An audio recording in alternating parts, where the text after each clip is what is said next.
Hey guys, welcome to a quick video. Today I'm going to teach you how to take apart the valve, how to fix the valve pin ball in case it broke or something happened to it, and how to put it back together, proper procedure. First thing is, we want a super clean environment. This is the one part of the system that needs to stay clean if you're going to take it apart. On the face here, we have our two jets. Those work as our pneumatic hammer springs, as we know. If we want to take those apart, there is a way to get those apart without taking apart the valve. And that is, we can just put a spanner in here, tighten down the face of the valve a little bit, take your wrench, put it on your jet, like that. Just break those free. We can do the second one.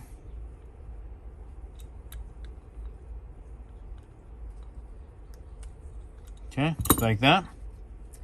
Now if we go to take the jet out, if you're going to change these, underneath each one is a needle pin that acts like a strut and a spring. The way these go in, you see the sharp end, that's going to go down inside the valve face, where the spring itself is going to sit on top of the jet like that. Now you don't have to put these together like this. You can actually just drop them in.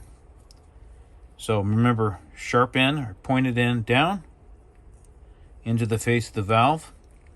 Jet itself, just thread it in.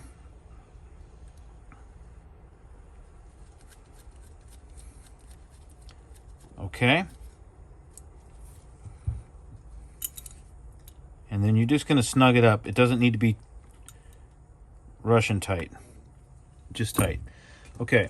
Now, if you've taken those off, you're going to need to get a little spanner wrench like this, which is just an adjustable spanner or adjustable pin wrench, you can call them. If you do have those on, you can just use your open-end adjustable wrench, put them on there, and just break it loose.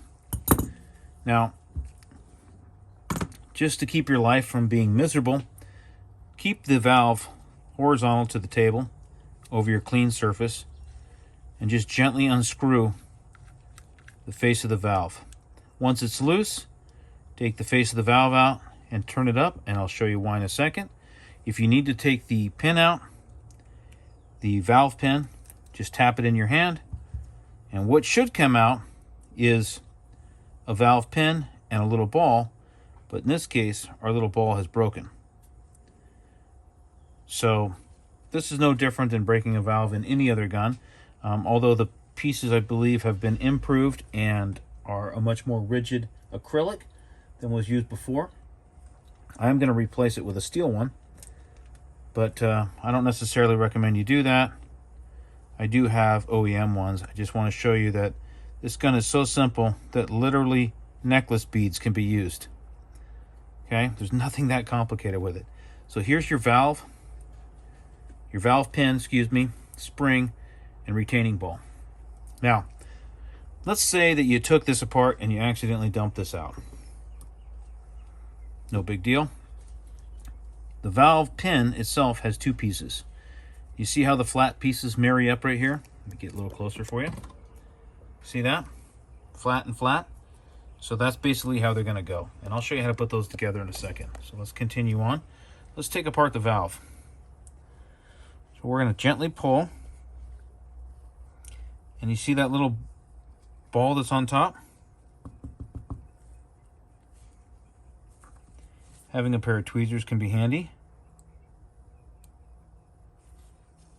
Okay. If that ball is dislodged, this can cause cycling issues. Super small. That's why we want to have a nice white surface. Okay. And that ball sits right on top of here. It's much easier. We're going to play Operation here. I hope you guys as a kid had that game Operation. If you did, you're going to be good at this. Go ahead and seat that into your valve stem, like that. Okay, you guys see that little brass cup? This black ball and that brass cup are going to marry together. So all we're going to do is line this up, make sure it's straight, no force at all. I should feel it seat just like that, and I should have like a little bit of spring action. I know I have it back together right. Now remember this first piece here, Here's our flat piece.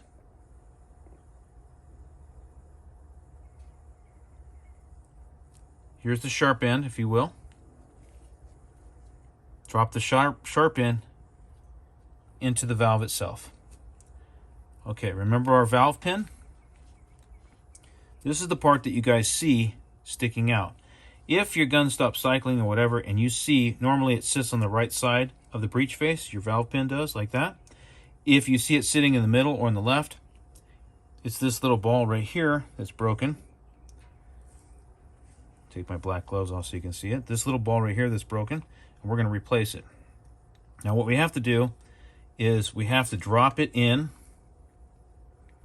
And the OEM one fits a little tighter than this one, but I'm experimenting, so just bear with me.